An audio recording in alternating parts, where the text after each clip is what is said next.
reação química que eu vou proceder, porque a gente ainda não formou as nanopartículas paramagnéticas.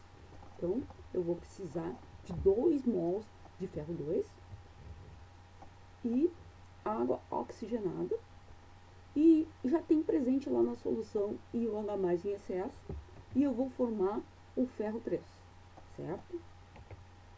E vai formar água. Ainda não formamos as nossas nanopartículas, então a gente vai precisar, na verdade, de 3 reações. Não vamos esquecer de fazer o balanceamento. A gente tem 2 ferros aqui, 2 ferros ali, 2 nos reagentes e 2 no produto, ok? A gente tem 2 oxigênios aqui e temos 2 ali nos produtos, ok? E a gente tem o quê? Quantas cargas aqui?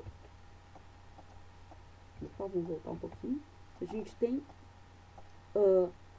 2 cargas positivas aqui, aliás, 2 aqui, 2 vezes 2, 4, e mais 2 aqui do H+, 6 cargas, e aqui a gente tem 2 vezes 3, 6 cargas positivas, então está equilibrado.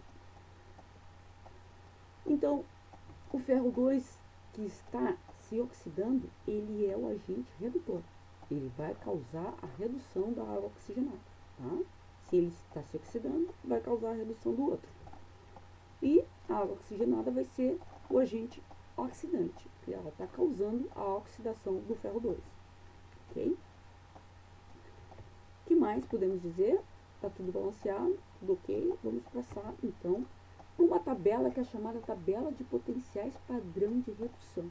Como é que funciona isso?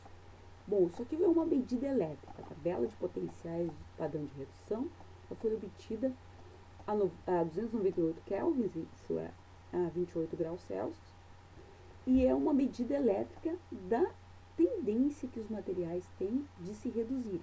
Então, aqui nós temos o H+, 2H+, quando ele recebe 2 elétrons, ele tem uma redução com o potencial que se convencionou ser 0 volts, certo? E quando o H+ reage com o ferro 2, acontece que é o H+ que vai se reduzir, porque ele tem um potencial de redução menor. O ferro 2 ele tem um potencial de redução de menos 0,45 volts, bem menor que o H+. Então, numa reação entre os dois, quem tem o maior potencial de redução é a espécie que vai se reduzir primeiro. Então, numa reação entre esses dois aqui, o H+ vai se reduzir, certo? Vai se reduzir e o ferro vai se oxidar, certo? Então, quando a gente representa a oxidação, a gente inverte essa equação aqui, certo?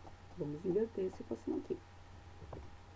Lá como outro exemplo, um outro exemplo é a água oxigenada. Ela tem um potencial de redução de 1,78 volts. E o ferro 3 tem um potencial de redução de 0,77 volts. Então, aqui, mais uma vez, quem que vai se oxidar primeiro? A água oxigenada. E eu represento a equação da seguinte forma. A água oxigenada se reduzindo.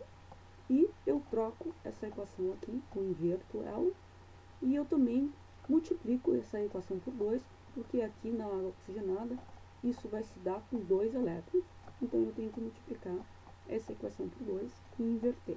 Então, aqui a gente tem a nossa segunda equação ali de formação das nanopartículas paramagnéticas. Vamos para a última equação, a última reação, tá? Das nanopartículas para obter finalmente as nanopartículas paramagnéticas. Para isso eu vou precisar de 1 mol de ferro 2, que a gente já formou lá, e 2 mols de ferro 3. E mais de um agente que vai finalizar a formação, tá? Que vai proporcionar a formação das nanopartículas paramagnéticas, que é o hidróxido de sódio.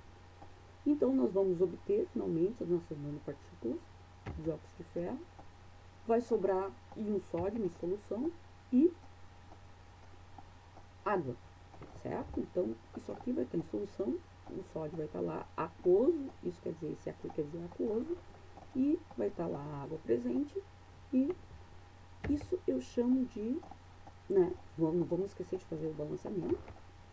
Esses dois íons aqui vão ver, tem ferro.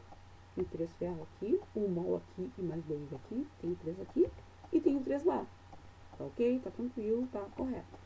Aqui eu tenho 8 sódios, 8Na, 8Na que é o sódio, e 8Na. Então, ok, tá certo. Aqui eu tenho 8 oxigênios, e eu tenho 4 daqui da água e mais 4 das nanopartículas paramagnéticas. Então, eu tenho 8 oxigênios, tá ok. Então, as cargas agora. Agora eu tenho 2 cargas positivas aqui, mais 6 aqui, eu tenho 8 cargas positivas. Do outro lado, eu tenho um 8 também do sódio, viu? Tudo dá certo, se a gente fizer direitinho. Então, aqui já fiz a observação das cargas, ok? Então, essa reação aqui eu chamo de coprecipitação. Por que coprecipitação? Eu tenho aqui íons que estão em solução, tá? Aqui quer dizer que eles estão lá na solução aquosa.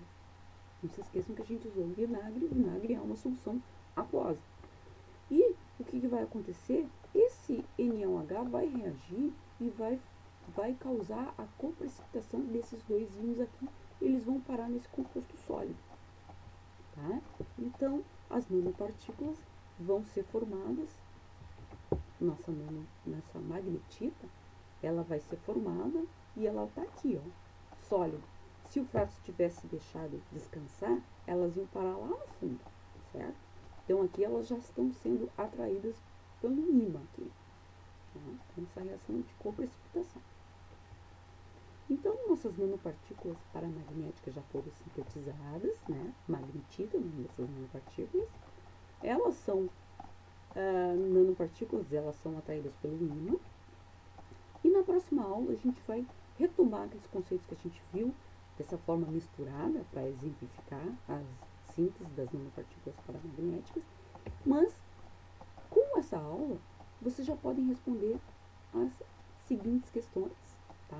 Que é uma reação de oxirredução, que são íons, o que é o potencial padrão de redução, qual o íon presente em excesso em solução aquosa torna ela ácida, qual o íon presente em excesso em solução aquosa torna ela alcalina, faça o balanceamento da equação abaixo, qual átomo se reduz e qual se oxida na segunda reação, qual átomo se reduz e qual se oxida na reação do slide 6, na verdade na segunda reação, e o que é um ânion, o que é um cátion, tá? Então, quero que vocês façam essas questões e entreguem lá no Classroom, tá?